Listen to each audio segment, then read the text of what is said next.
Ramatoulaye ne ko tuuro la ko bi arrière tuuri ne ko tuuro Aliou Moussa li ñëw na sous-préfet bu Ndande ñëw na ànd ak monsieur le maire ànd ak Lamane Ndande Mbaye Goor Fall tabarkalla Ibrahima Sidou Kébémer ñëw na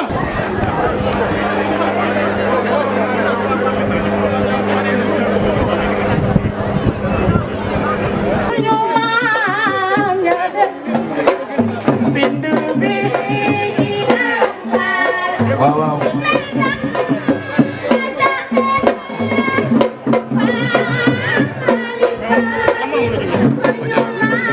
Ramatoulaye Fall yaram daw na Fall lii tey ay jamono la woon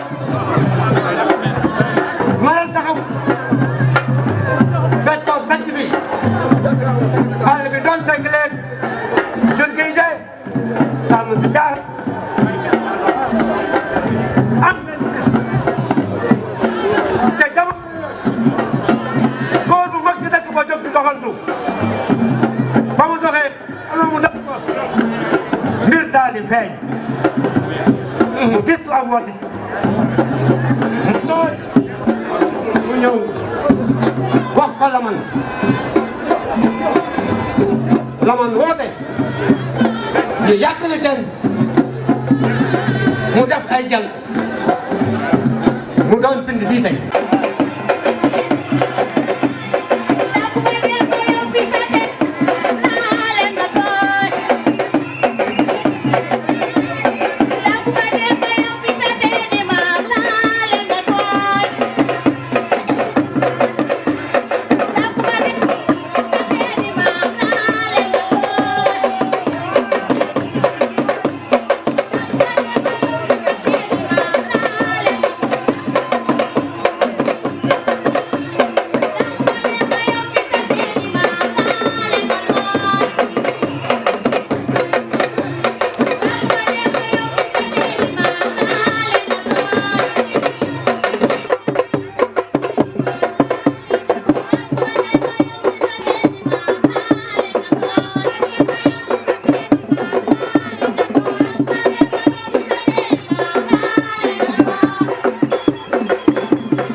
Lamane Ndande ngoog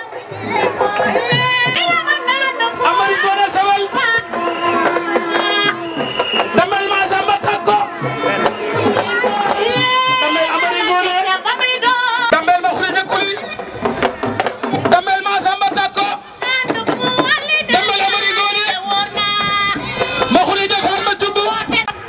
Thiaw Maram Malick Lamane Ndande may sa ngoy ak ma Kodou Ngoy ak ma Lekki Ngoy ma Njambel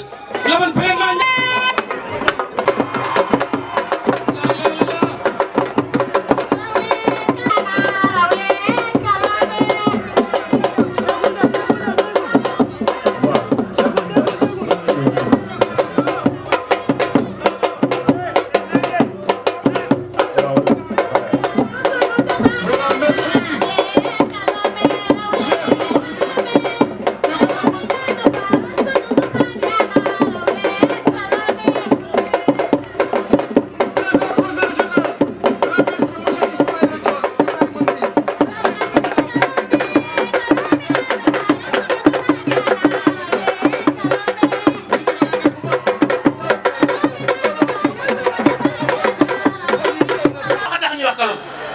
kon beneen moo leen ci wax monsieur le ministre mooy nga dimbalu ñu ci ba Ndande am ndox te teen bi am ndox parce que ñun bi ñu amee bi ñu nekkee xale ku juddu fii noonu lay sangee bi teen bi manqué ndox ba léegi waxuma ne Ndande dafa manqué ndox mais Sénégal dafa manqué ndox mais bu teen bi amee ndox Sénégal gépp ndox dafa manqué man maa la ko wax. gis nañu li ñu defal ci aéroport Saint-Louis bi aéroport Saint-Louis bu continué di nga tudd Ndande parce que mënoo jógee Saint-Louis mënoo jógee Saint-Louis te ñëwoo Dakar kon monsieur le ministre ñu ngi lay sant bu baax a baax di la ñaanal di ñaanal nag ki nga xam ne nag moo waral coow li muy Ramatoulaye Fall lii ñu bari yàggoon nañ ko bëgg ñu bari yàggoon nañ ko bëgg yàlla def na ko sa loxo ko jaarale kon ñu ngi lay wan Ndande yëpp seen tur lay wax ñu ngi lay ñaanal bu bu baax a baax a baax ñu ngi lay ñaanal nga gudd fan ñu ngi lay ñaanal yéen a ji nga am ci Ndande yal na ko yàlla àggale di ñaanal waa Ndande gépp nag di sant waa Ndande gépp. Monsieur le ministre, Monsieur le gouverneur de la région de Louga, Monsieur le préfet du département de Kébémer, Monsieur le président du conseil départemental de Kébémer, Monsieur le sous-préfet de l'arrondissement de Ndande, Messieurs les maires de l'arrondissement de Ndande, Monsieur le commandant de la compagnie de gendarmerie, Mesdames, Messieurs les chefs de services régionaux, Mesdames, Messieurs les chefs de services départementaux, Mesdames, Mesdemoiselles, Messieurs, chers invités, nous sommes aujourd'hui très heureux et très honorés de vous compter parmi nous, ici à Ndande, la capitale du Kayor.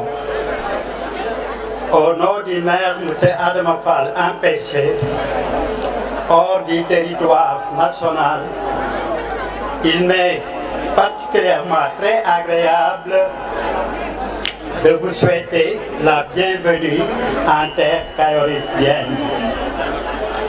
Nous magnifions au nom du maire cette cérémonie solennelle qui nous réunit aujourd'hui autour du puits Le Calor pour l'inauguration des travaux revalorisant ce site historique. Un puits, d'après des sources très concordantes, fut creusé entre le 15e et le 16e siècle par des hommes venus du nord, c'est-à-dire du Fouta. C'étaient des hommes robustes,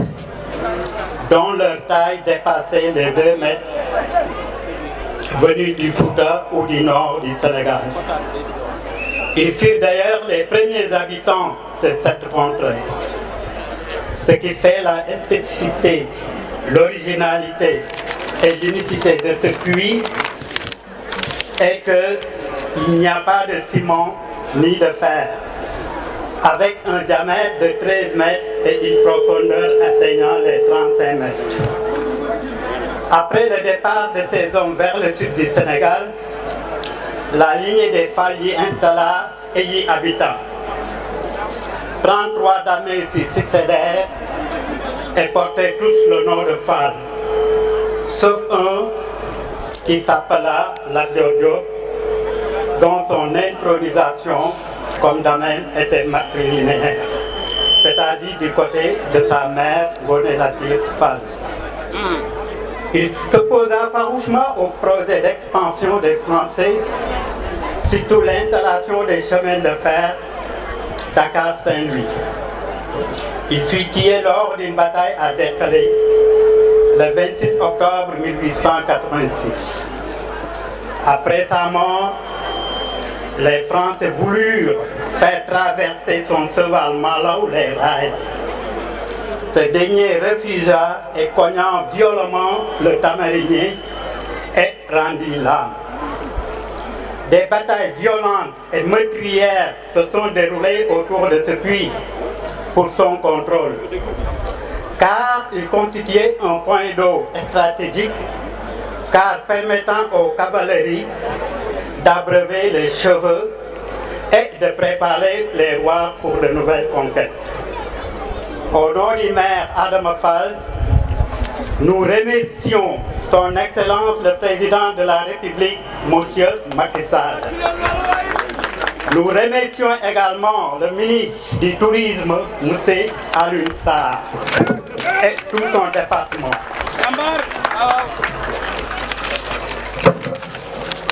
Le ministre du Tourisme, M. Alioune Sarr, et tout son département. Vous avez revalorisé ce puits multiséculaire qui constitue en nous un symbole, un protecteur et un réconfort. La valorisation lui rendra plus attractif et attirera sans nul doute des touristes. Et ce tourisme interne se développera et permettra aux artisans locaux d'exposer et d'écouler leurs produits. La commune également y trouvera son compte. en couvrant les taxes y afférentes. Nous souhaitons que la suite soit sanctionnée par un succès éclatant. Nous remercions encore M. le Président de la République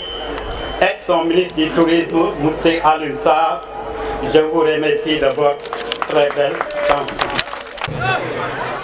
Monsieur le Laman de Ndande, représentant toute la famille de Djibril Ndiogou Fall, mais toute la famille de Ndande. Ndande, merci beaucoup. Monsieur le ministre, les Ndandois ont veillé pendant 3 jours. On s'est réveillé tous les jours à 7 heures pour se coucher à 5 heures du matin pour vous accueillir. Merci, monsieur le ministre. Monsieur le ministre, tey jii dama ñëw Ndande tey dugg nga ci empreinte la met nu Ndande tey dañu ne 33 domaines d'une Kayor moo fi nekk waaye tey def nga ko 34 ci institution def nga ko 34 tey ci sa jëmm ci biir Ndande parce que tey monsieur le ministre daf nu andi lu nu amul woon muy tourisme ndax suñu amee culture te amuñu tourisme du nu mënu dem mu am nag xel bu yaatu keroog ba ma association ànd defar kalam oowee réunion daf ma yónni woon mission Thiès ma ñaan ko digal mu may ma pour ma ñëw Ndande teew ci réunion boobu ba ma duggee ci oto bi laa ko yónnee message dégguñu ci ñaari fan directeur bii nga xam ni moo yore tey jii Ismaïla yore MC bi woo ma ne ma monsieur le ministre daf ma yónni kalom pour que ma ñëw seet ci lan lañu war a mun a liggéey kalom équipe bii bi fi ñëwee 10 heures lañ fi xëy waroon ñibbi 1 heure de temps 17 heures fii la leen fekk dem nañu Ndiongue Fall kër maam Cheikh kër maam Kocc Barma dem nañu ñëw nañu kalom dem nañu Andoulaye dem nañu Ndiéneen waaye monsieur le ministre vous avez lancé quelque chose bu am solo muy le ministre muy le tourisme religieux tey booy au tourisme religieux monsieur le ministre Ndande nga koy fekk tey donc waa Ndande ni ngi lay ñaan lancement ouverture bi nga nar a def pour lancer le tourisme religieux monsieur le ministre Ndande nga koy defee ndax Ndande rek moo am ñaari cheikhu maam Serigne Touba fii si biir Ndande moo am Tidiane waaye Ndande am Chérif Aïdara donc lépp lu ñuy wut tey mi ngi si Ndande waaye monsieur le ministre waa Ndande mënatoo leen fay ndax danga leen defaral loo xam ni dafa fees seen xol tey tund bi kenn desul fii ba démb ba 2 heures du matin nit ñaa ngi fanaan fii si kalom di la teertu teen bii nag teenu ñaan la monsieur le ministre ñaanal sunu maam kalom may la li nga bëggu nga yokku président Macky Sall la yokku sunu gouverneur yokku waaye sunu préfet ak sunu préfet yokku waaye tamit sunu sëriñ saa ngi nii toog sunu ginnaaw te xam ni nag lu ñu ñaan nag mu nangu ndax fii nag dëkku ñaan la waaye yéen dama leen sas dama bëgg ngeen jàppal ma kii ba ma leen dee dama am gan bu rëy am gan bu mag gan boo xam ni nag sama patron la waaye sama xarit la waaye gan boo xam ni fu muy seet lu mu gën a wóolu dénk na ma ko fu mu yaakaaree lu baax oo na ma si waaye nag mu ànd ak koo xam ni kenn la si moom muy imam Idrissa Gueye dama bëgg ngeen tàccul ma ko ndax andi leen li nga xam ni moom lay waxtaanal jigéen ñi imam Idrissa nekk kenn si man ngeen gën a xam Tafsir Gueye ndax gàmm bu am fii tey Tafsir Gueye moo ko daan def fii si biir Ndande tey imam bi mooy magu Tafsir Gueye tey moo ànd ak monsieur le ministre waaye may remercier tamit sama collègue yi ministère ñëpp tey ministère du tourisme ñëpp a ngi fi DAGE baa ngi fi directeur yaa ngi fi ñëpp a ngi fi ñëw pour lan pour Kalom tey ministère ba mun neen ko tuddee ministère du tourisme de Kalom tey dañu defal lu ñu tàmmul defalal kenn moo tax monsieur le ministre sunu xol sedd na de par ma voix je vous remercie au nom de la population de Ndande waaye tamit je vous remercie au nom de la coalition de Buntu Bi nga xam ni tey jii c'est une forte coalition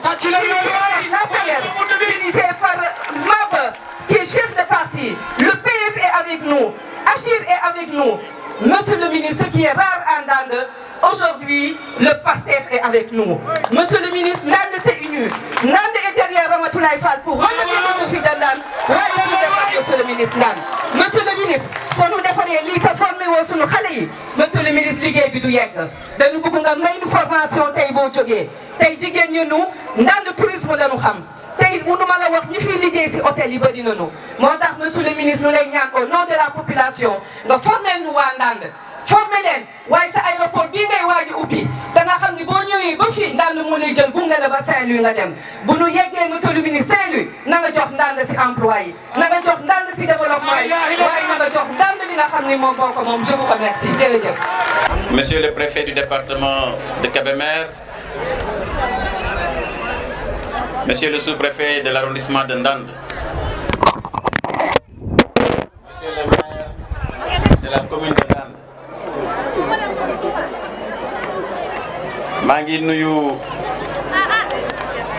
sunu kilifa diine yi di leen gërëm, maa ngi nuyu ki fi teewal xalif général de Andoulaye di ko sant ci teewaayam, di nuyu ki fi teewal xalif Serigne Abdou Latif Diène, nuyu ki teewal xalif général des Baye Fall,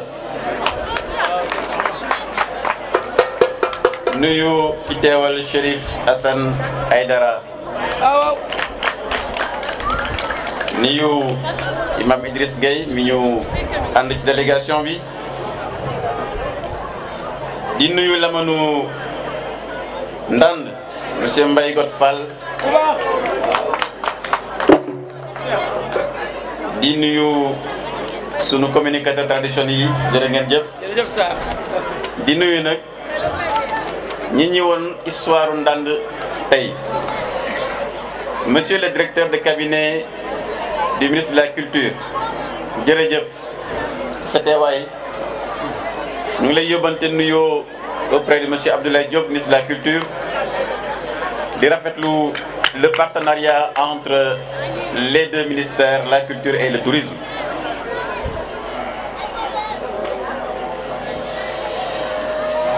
Je voudrais également saluer le comité d'organisation qui a été présidé par Madame Ramatoulaye Fall, di ko nuyu ak waa Ndande yëpp. Mesdames, Messieurs, je voudrais, à l'entame de mon propos, rappeler que l'offre de circuits touristiques se nourrit largement de la richesse et de la diversité de notre patrimoine culturel et naturel. Parce qu'il faut rappeler qu'au-delà des multiples sites qui sont classés patrimoine mondial de l'UNESCO, notre pays, le Sénégal, dispose d'une large gamme de monuments et de sites classés par le ministère de la Culture et qui constituent un atout considérable en matière de tourisme interne mais également externe. Comme vous le savez également, les orientations du plan stratégique du tourisme et des transports aériens que nous avons lancé visent la valorisation touristique de nos patrimoines et la promotion dans chaque pôle touristique. Je voudrais saluer le directeur de la réglementation touristique, mais également le chef du service régional de tourisme de Louga et de Saint-Louis.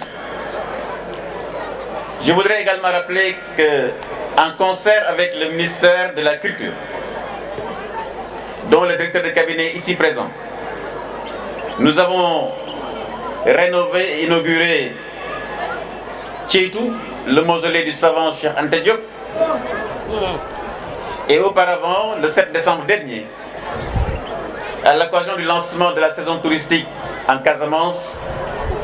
nous avons également inauguré le musée de Sangawat dans la commune de Diambareng,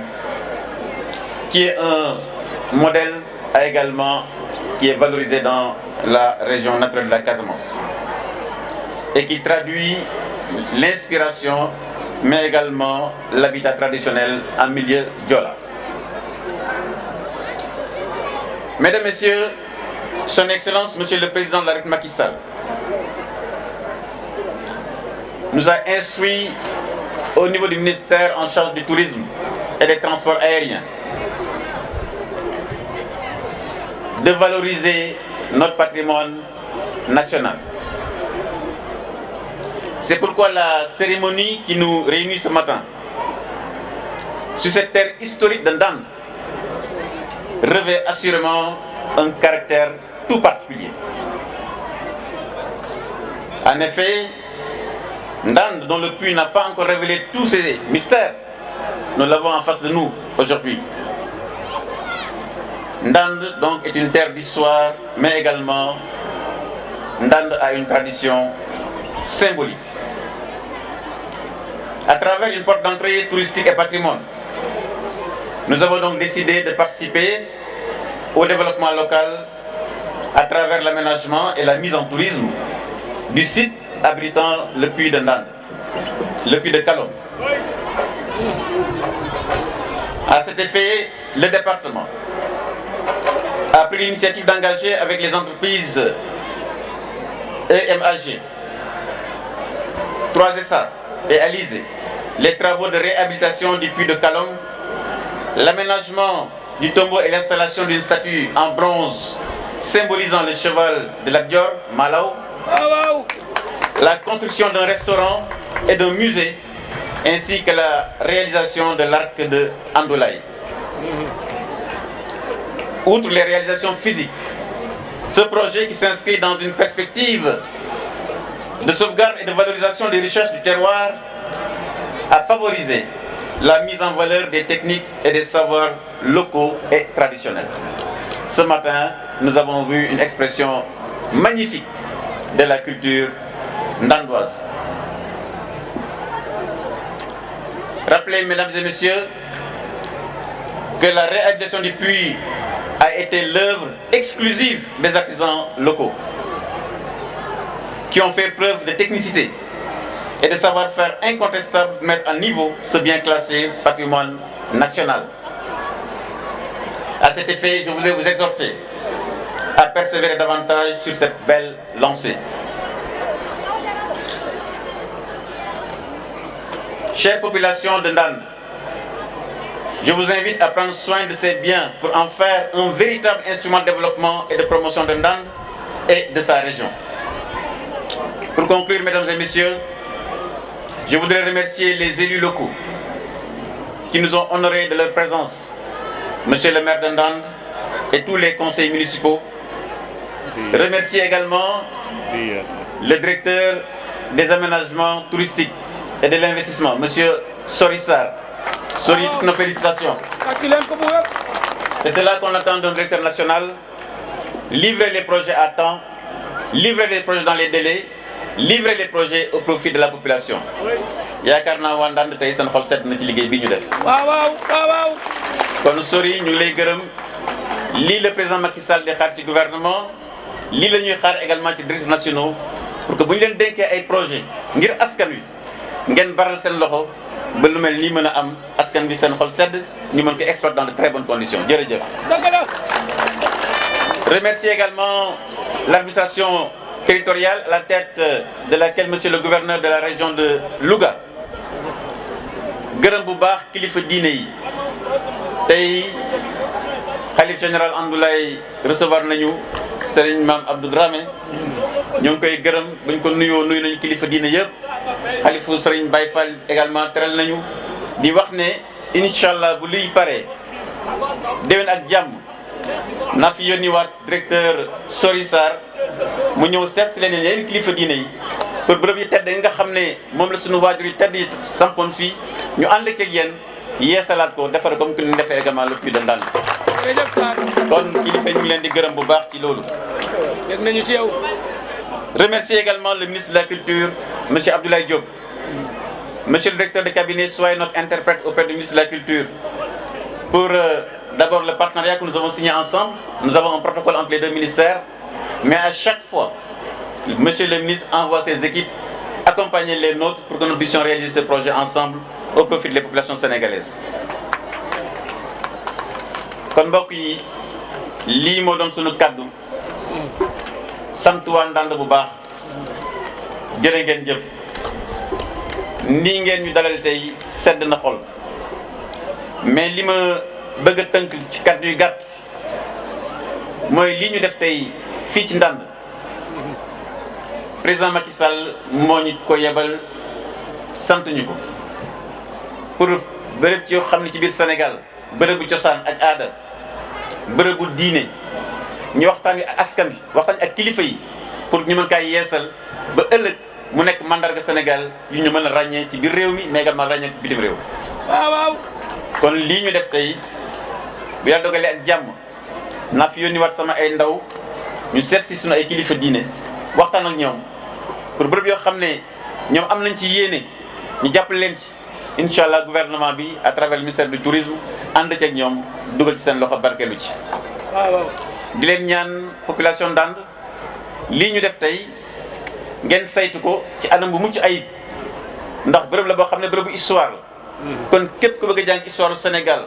histoire du Kayor mais également histoire de l'Afrique mën nga ñëw également fii Ndande